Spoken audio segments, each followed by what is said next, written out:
भारतीय राजनीति में नरेंद्र मोदी का नाम ऐसी शख्सियतों में गिना जाता है जिन्होंने अपने मजबूत नेतृत्व और विवादित फैसलों के चलते बड़े पैमाने पर समर्थन और विरोध दोनों पाया है। जब वे गुजरात के मुख्यमंत्री थे तब से लेकर प्रधानमंत्री बनने तक कई ऐसे लोग थे जिन्होंने उनके फैसलों को खुला विरोध किया। इनमें से कुछ ने भ्रष्टाचार, सांप्रदायिक हिंसा या फिर प्रशासनिक नीतियों को लेकर सवाल भी उठाए। लेकिन इन विरोधियों का क्या हश्र हुआ, आइए इस कहानी में समझते हैं। संजीव भट्ट गुजरात कैडर के 1988 बैच के आईपीएस अधिकारी उस वक्त सुर्खियों में आए जब उन्होंने 2002 के गुजरात दंगों को लेकर नरेंद्र मोदी की सरकार पर गंभीर आरोप लगाए। भट्ट ने दावा किया कि उन्होंने एक बैठक में नरेंद्र मोदी को दंगों के दौरान अल्पसंख्यकों को सबक सिखाने की बात करते हुए सुना था। भट्ट का ये बयान बड़ा विवाद खड़ा कर गया। ये मामला सुप्रीम कोर्ट तक पहुंचा और संजीव भट्ट ने लगातार कहा कि वे सच्चाई सामने लाने के लिए काम कर रहे हैं, लेकिन उनकी मुश्किलें खत्म नहीं हुई।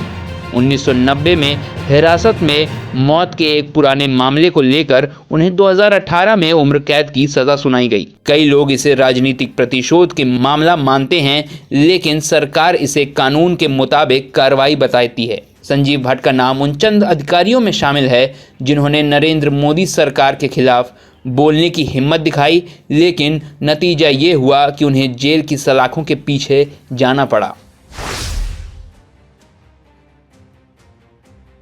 2002 के गुजरात के दंगों के बाद भाजपा नेता और तत्कालीन गृह मंत्री हरेन पांड्या ने भी मोदी पर गंभीर आरोप लगाए थे। उन्होंने आरोप लगाया था कि दंगों के दौरान प्रशासन की ओर से कोई ठोस कदम नहीं उठाए गए। 2003 में हरेन पांड्या की हत्या हो गई, जिसे आज तक एक रहस्य घटना माना जाता है। उनकी हत्या को लेकर कई सवाल उठे। विपक्ष ने इस घटना को राजनीतिक साजिश बताया, जबकि सरकार ने इसे अपराधियों का काम करार दिया था। हरेन पांड्या का मामला भी मोदी के आलोचकों के लिए एक सबक बन गया, जो सार्वजनिक रूप से उनके खिलाफ खड़े होने से डरने लगे। मोदी के मुखर आलोचकों में से पत्रकार भी शामिल रहे हैं। कई पत्रकारों ने गुजरात दंगे या उनकी नीतियों की आलोचना की। इनमें से कई ने या तो अपनी नौकरियां खो दी या उन पर कानूनी मुकदमे ठोक दिए गए। उदाहरण के तौर पर मालिनी सुब्रमण्यम, एक स्वतंत्र पत्रकार, ने मोदी सरकार की नीतियों पर सवाल उठाए। उन्हें लगातार धमकियां मिली और उनकी रिपोर्टिंग रोकने के लिए दबाव डाला गया। कुछ अन्य पत्रकारों जैसे सिद्धार्थ वरदराजन और राणा अयूब को भी सोशल मीडिया ट्रोल्स और कानूनी मुश्किलों का सामना करना पड़ा।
सिर्फ अधिकारी और पत्रकार ही नहीं बल्कि कई राजनीतिक प्रतिद्वंदी भी मोदी के निशाने पर आए। आईपीएल के पूर्व कमिश्नर ललित मोदी ने दावा किया कि उन्हें मोदी और उनकी सरकार से पर्याप्त समर्थन नहीं मिला। नतीजा ये हुआ कि उन्हें देश छोड़कर विदेश में रहना पड़ा।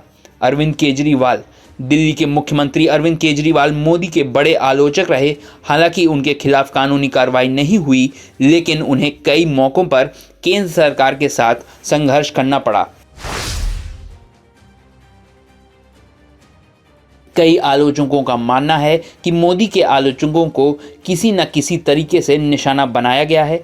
कुछ का करियर खत्म हो गया तो कुछ जेल में डाल दिए गए और कुछ को सार्वजनिक रूप से बदनाम कर दिया गया। लेकिन भाजपा और मोदी समर्थक इसे मजबूत नेतृत्व कहते हैं। उनका मानना है कि मोदी ने केवल भ्रष्टाचार और कानून के उल्लंघन के खिलाफ सख्त कदम उठाए हैं और आलोचकों को राजनीतिक प्रतिशोध कहना गलत है।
और आप हमसे जुड़े रहने के लिए सब्सक्राइब करें YouTube पर, फॉलो करें ट्विटर पर और लाइक करें Facebook पर। और ज्यादा जानकारी के लिए आपको टाइप करना होगा सिर्फ न्यूज़ नशा।